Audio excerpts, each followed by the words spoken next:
Welcome to news అడ్డా. జనగణన జరుగుతోంది తెలంగాణలో. మరి సెటిలర్ల ఓట్లకైతే భారీ షాక్ తగిలే అవకాశాలు అయితే స్పష్టంగా కనిపిస్తున్నాయి.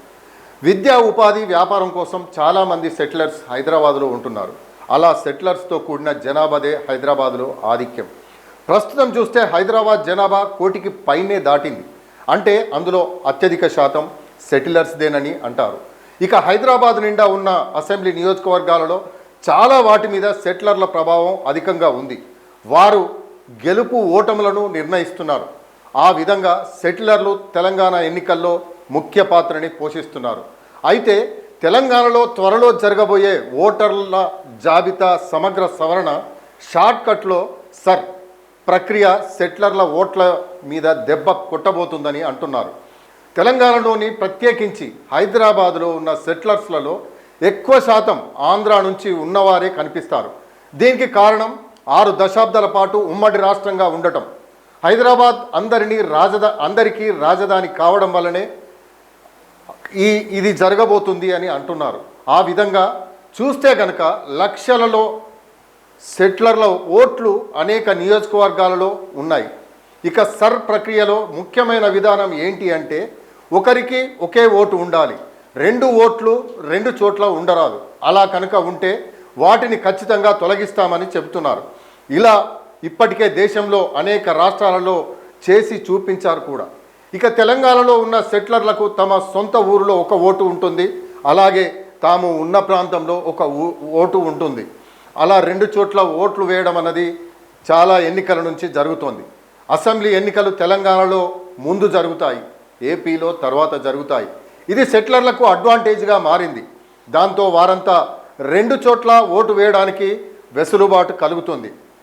ఇలా ఏపీలో ఎన్నికలు ఉన్న వేళ ఏకంగా హైదరాబాద్ విజయవాడ జాతీయ రహదారి కిక్కిరిసిన సందర్భాన్ని కూడా మనం అంతా చూసిన సంగతి తెలిసిందే.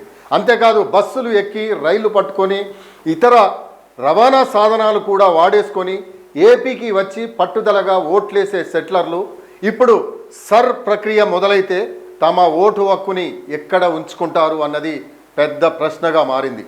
తెలంగాణలో ఉద్యోగం వ్యాపారం ఉంటే అక్కడే ఓటు ఉంచుకోవాలి. అప్పుడు ఏపీలో ఓటు రద్దవుతుంది. అదేవిధంగా ఏపీ ఎప్పటికైనా తమ నేటివ్ ప్లేస్ అని భావిస్తే హైదరాబాద్లో ఓటు వదిలేసుకోవాలి. నిజానికి ఈ ఆప్షన్ సెటిలర్స్కి కష్టమైన విషయమేనని అంటున్నారు. మరోవైపు చూస్తే సెటిలర్స్ ఓట్ల మీద ఆధారపడి తెలంగాణ రాజకీయం సాగుతోంది. గతంలో సెటిలర్స్ ఓట్లతో ఒక పార్టీ 2 సార్లు వరుసగా అధికారం దక్కించుకుంది. ఇక 2.5 ఏళ్ల క్రితం గెలిచిన కాంగ్రెస్ సైతం సెటిలర్స్ ఓట్ల మీద ఫోకస్ పెట్టి సక్సెస్ అయింది. అలాగే ఈ మధ్య జరిగిన ఉప ఎన్నికల్లో మంచి విజయాలు అందుకుంది. ఇతర పార్టీలకు కూడా సెటిలర్స్ ఓట్లు ఒక పెద్ద బలంగా ఉంటూ వస్తున్నాయి. దాంతో సెటిలర్స్ ఓట్లు పోతే రాజకీయంగా ఇబ్బంది అవుతుందన్న వారు కూడా ఉన్నారు.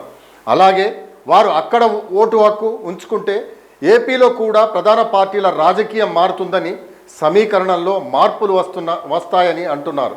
ఏపీలోని శ్రీకాకుళం నుంచి అనంతపురం దాకా ఉన్న వాళ్ళు ఎవరైతే ఉన్నారో అంతా తెలంగాణలో సెటిలర్లుగా ఉన్నారు. వారి ఓట్లు ఏపీ పార్టీలకు అత్యంత ప్రధానమని అంటున్నారు. జూన్ 25 నుంచి మొదలు కాబోతున్న సర్ ప్రక్రియలో సెటిలర్ల ఓట్లు ఏమవుతాయన్నదే ఇప్పుడు పెద్ద చర్చగా మారింది.